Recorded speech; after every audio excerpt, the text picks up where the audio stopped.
Paano patahimikin ang isang tao na wala sa lugar ang pagtrato gamit ang dark psychology?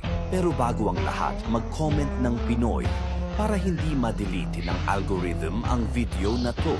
Kung may taong walang galang sa'yo, may isang paraan para maipakita mong hindi ka basta-basta.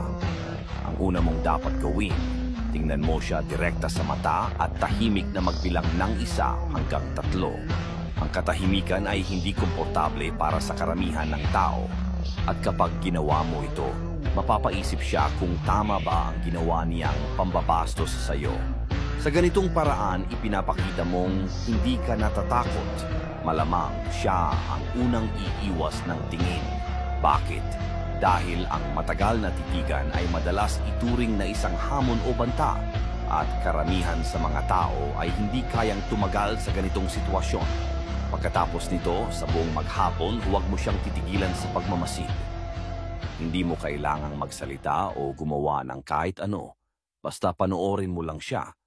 Mababalot siya ng kaba at pagkailang at malamang hindi ka na ulit guluhin. Now listen, kung seryoso ka talagang matutong gumamit ng dark psychology, basahin mo ang 48 Laws of Power. Kahit si Tony Gonzaga sinasabing delikado ang libro nato. Are considered so dangerous na itong librong ito ay naging ban sa ilang prisons in the US. Totoo nga naman, hindi ito ipagbabawal sa presinto ng US kung hindi ito delikado. Andito yan sa yellow basket. At kung sinusundan mo ang philo-psychology, saludo ako sa'yo. Ibig sabihin, araw-araw kang nagiging mas magaling sa psychology.